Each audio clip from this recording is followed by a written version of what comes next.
if you're at work at the moment and you are watching this during sort of the time period when this video is released, that means you're working on December 24th or one of the days closely right after December 24th. So we have some questions for you. Have you been playing on your swivel chair? Have you like rearranged all of your pencils? Like, what have you been up to? So earlier this month, we at Spring Insight actually released a video about what to do when things are slow. But my colleague Penny Barentine and I are going to today chat about like, what about not just when client work is slow, but what should you do when you're in the office and nobody is interrupting you?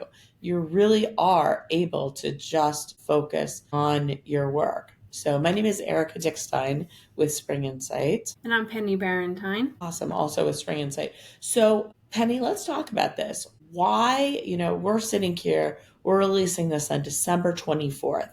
So what makes this time different? What's different about time that you're spending during sort of one of these periods where not only is it that you don't have as much client work, but just there's not a lot of people working. Right. Well, everybody's out for the holiday, so there's not a lot of back and forth. There's not a lot of meetings on your calendar. You actually have time to think and get ahead on your to-do list, whether that's prep for early part of next year or, prep for next week when everybody returns. It's a perfect opportunity to go ahead and jump on some of those items that have just been sitting there. You're not being interrupted by a phone call. You can also do deep strategy work. Yeah, I think to me what's so different about this time period is that you have expanses of time that you don't during normal periods of time. So thinking about, myself and my own schedule during a typical day, I'm replying to emails. I'm grabbing a few minutes before a meeting. So I might be thinking, okay, wait, before this meeting, I can get an agenda done, or I can start to think about this.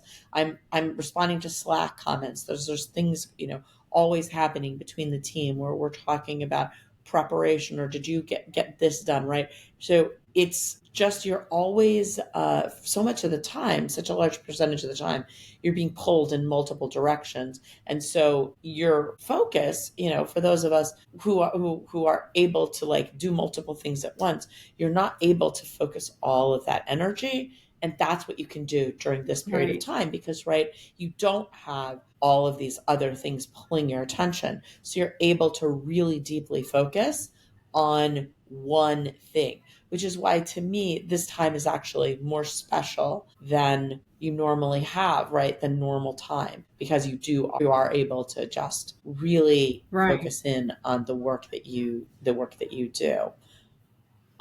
So let's talk about what are the different kinds of work that you can do with this deep work period that really takes advantage of how sort of special this time is. Upcoming projects is one, things that we have put on the back burner and said that we're going to look into this further.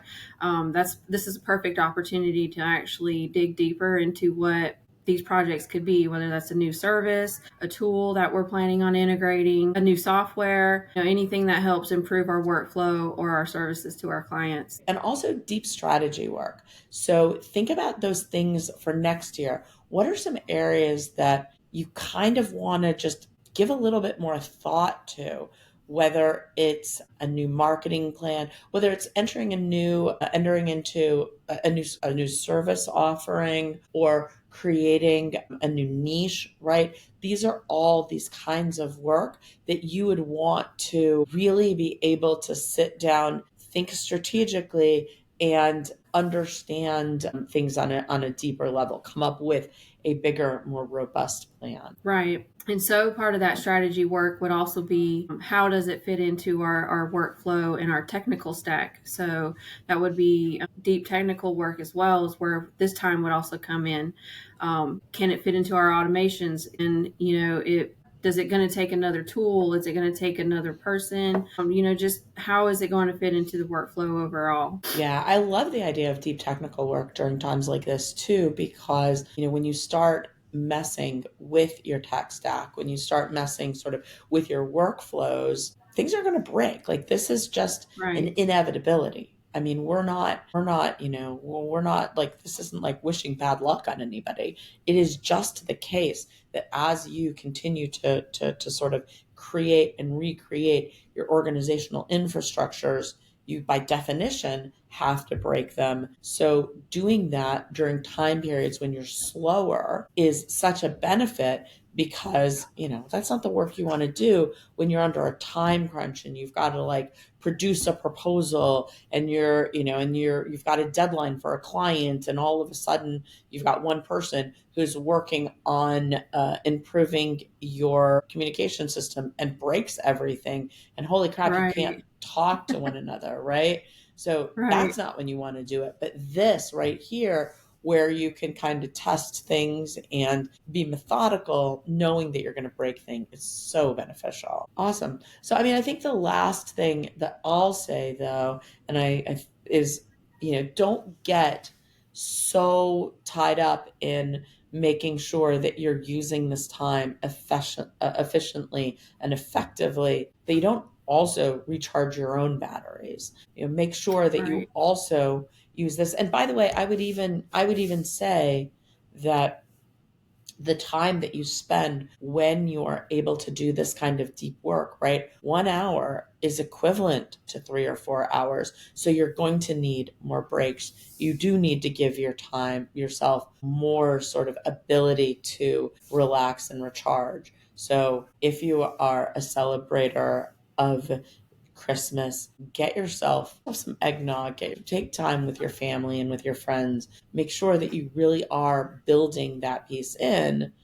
But, and if you're like some of us who don't celebrate Christmas, maybe it's making sure that you get some dim sum and go out for Chinese food and a movie, and like really creating your own, whatever your tradition is. Make sure that you're doing that as well. Penny, what plans do you have around the Christmas holiday? What will you be doing over the next few days? Everybody comes to my house Christmas, so I'll be doing the majority of the cooking. Looking forward to it. That's amazing. And as I mentioned, we are definitely a Chinese food and movie household. Usually, actually, we do it on different days. So we'll usually do Chinese food on Christmas Eve, and then we'll go together as a family to see some movie on Christmas Day. So, and it's always something that I Nice. really look forward to, except for arguing with everybody about what movie to go see. That's a little Yeah. awesome. Well, enjoy the holidays, Penny. And for everybody who's watching this, I'm glad you gave yourself time to reflect on deep work while you're getting some